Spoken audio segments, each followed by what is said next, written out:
अस्सलामुअलैकुम नाज़रीन, मैं आपका दोस्त दिलशाद रज़ा कादरी आ गया अपने एक नए वीडियो के साथ आपके सामने हाजिर हूँ। अभी हमारी वीडियो से पहले आपने एक बच्ची की नाते पाक को सुना होगा, करें ताकि वो और इल्म को हासिल कर सके और बेहतर से बेहतर कलाम आपके सामने पेश कर सके। तो आइए हज़रात, हम वीडियो को ज़्यादा लंबा ना करेंगे, बल्कि आपको बता दें कि आज हम जिस मौजू पर बात करने वाले हैं और जिस अमल को लेके आए हैं, उस अमल का नाम है सूरह बकरा। मकान की बंदिश करने का तरीक़ा बताएंगे। और जो हज़रात या जो हमारी माँ बहनें इस अमल को पढ़ेंगी तो उनको जिस्मी हिशार करने का भी हम तरीक़ा बताएंगे। तो आइए हज़रात, वीडियो को ज़्यादा लंबा ना करते हुए आइए हम अपनी वीडियो को शुरू करते हैं।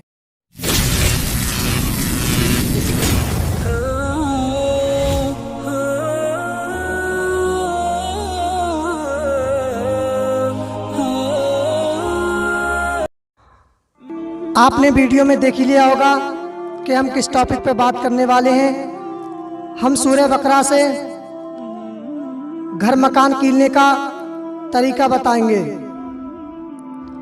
और जिस्मी हिशार करने का भी हम आपको तरीका बताएंगे। तो आइए हज़रात, अमल सुन लीजिए और बड़े ध्यान से इस वीडियो को देखना, स्किप मत करना, वरना आपके कुछ समझ में नहीं आएगा।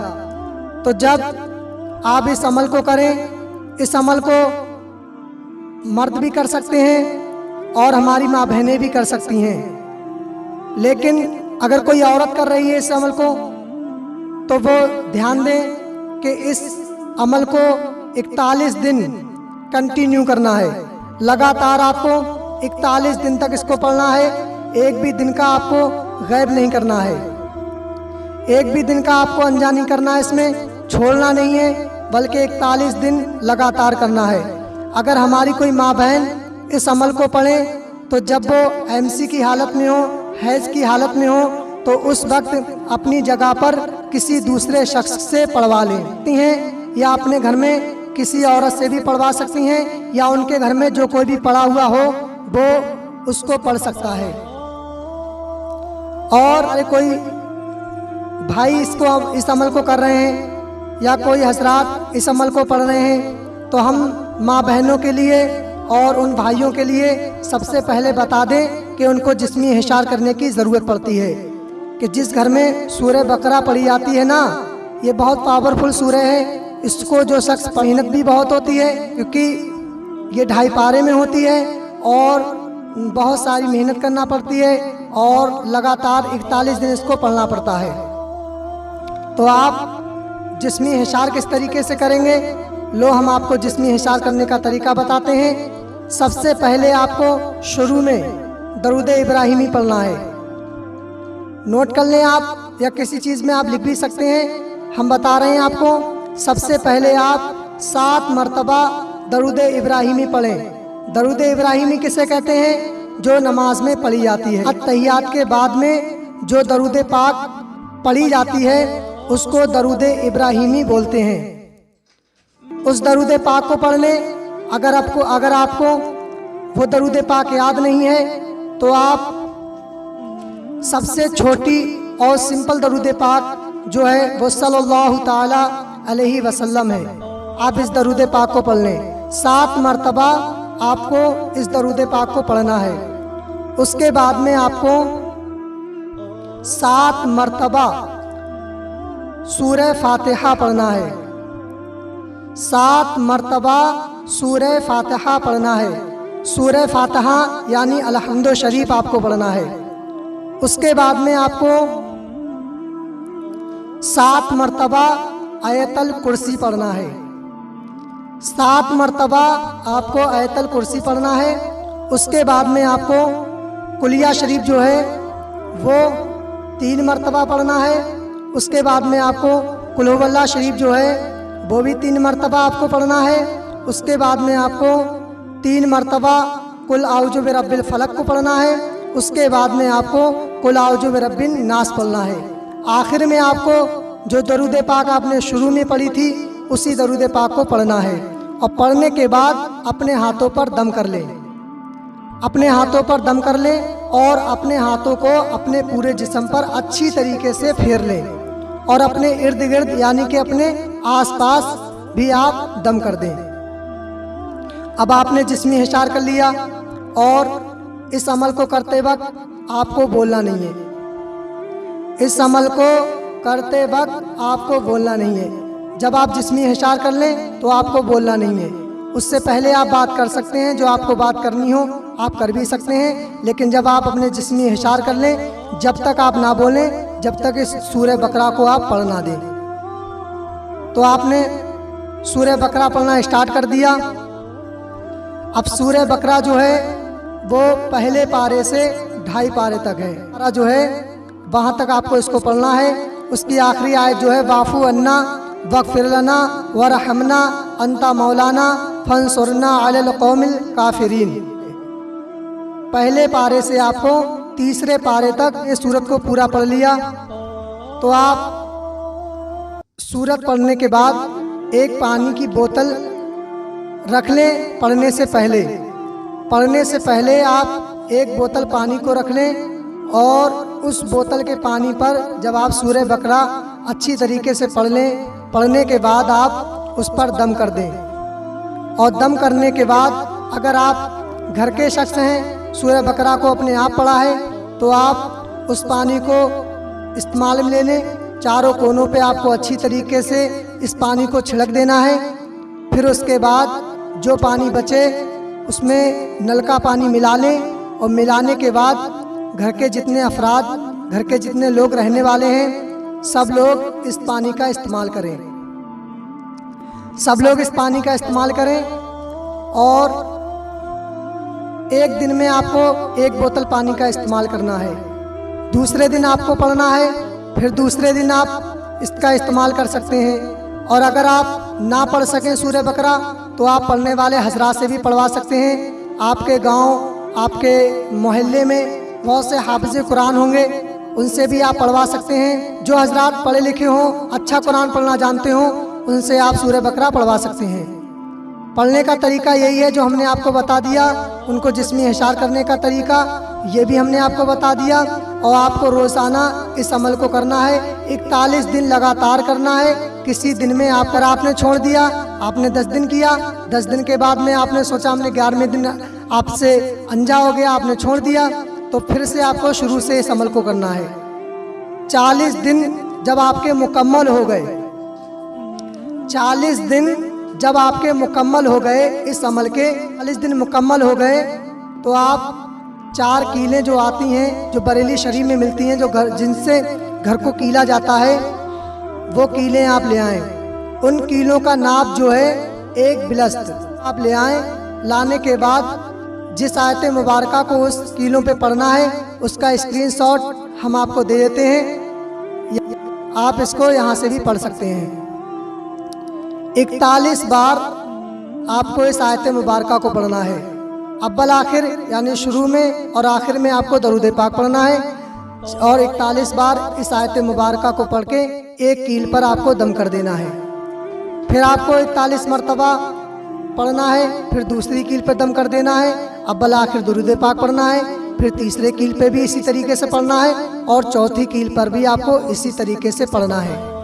जब आपने चारों कीलों पर अच्छी तरीके से पढ़ दिया, उन पर दम कर दिया, अब आप एक कपड़ा ले आएँ, पीले कलर का एक कपड़ा ले आएँ और एक पीले कलर का धागा ले आएँ।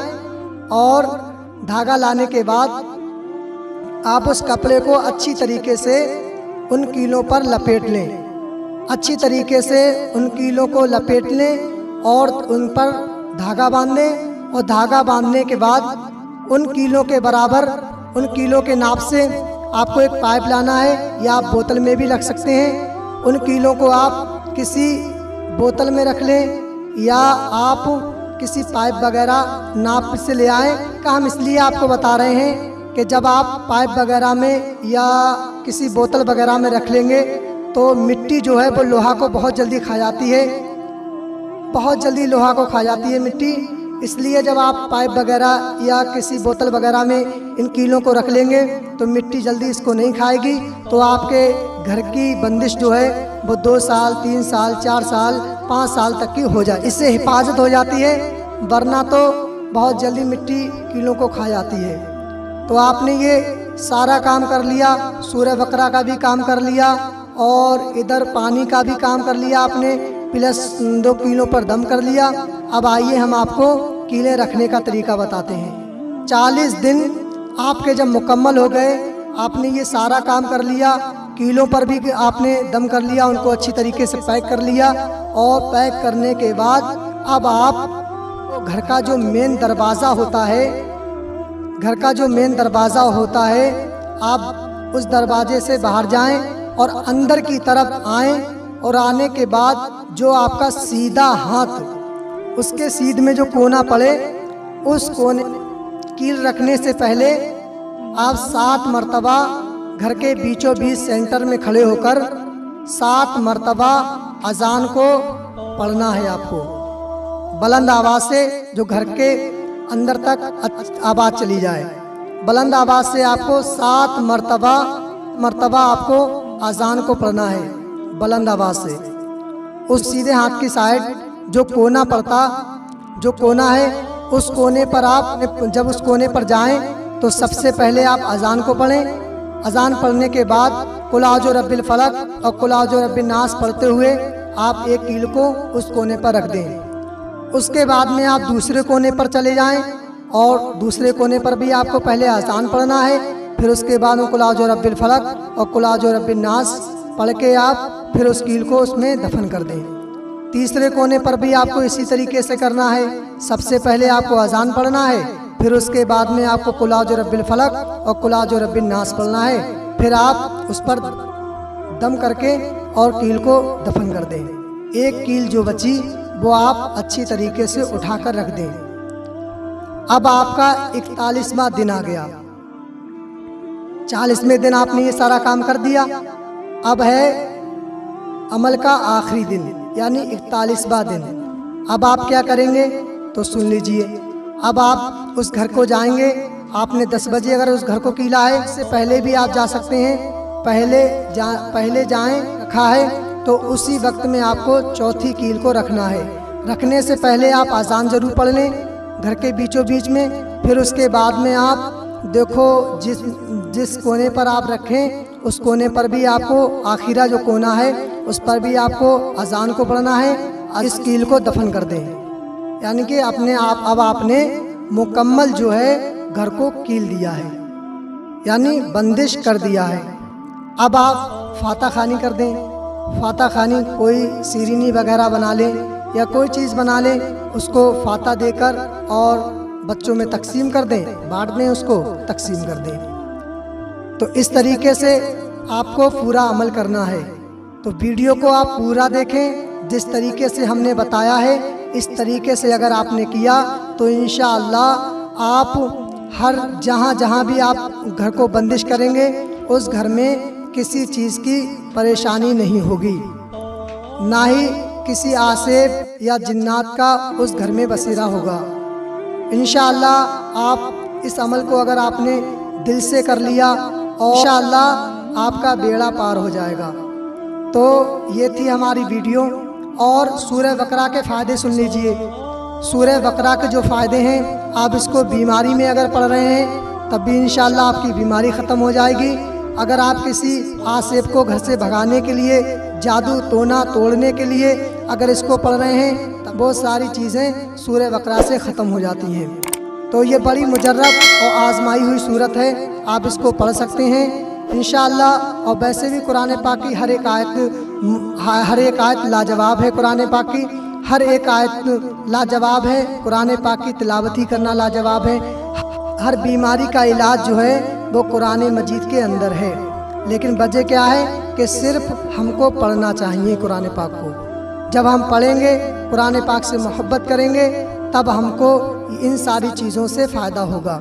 और अगर आपका यकीन सच्चा है और पक्का है तब आप इस वीडियो को देखें, वरना हमारी वीडियो को आप ना देखें, आपके कुछ समझ में नहीं आएगा। कुरान पाक पर अगर आपको अकीदा है, भरोसा है उसकी आयत पर, तब आप इस अमल को करें, वरना आप इस अमल को ना करें, आपको कुछ फ़ायदा नहीं होगा। तो ये थी हमारी वीडियो। आपको अगर हमारी वीडियो अच्छी लगती हो तो प्लीज़ हमारी वीडियो को शेयर कर देना और हमारे चैनल को सब्सक्राइब कर लेना, और वीडियो अगर अच्छी लगे तो अपने दोस्तों में शेयर कर देना, ताकि हम ऐसी अच्छी वीडियो आप तक पहुंचाते रहें। तो अब आपका भाई दिलशाद रज़ा अपनी वीडियो से अलविदा लेता है। अस्सलामु अलैकुम व रहमतुल्लाहि व बरकातुहू। इंशाअल्लाह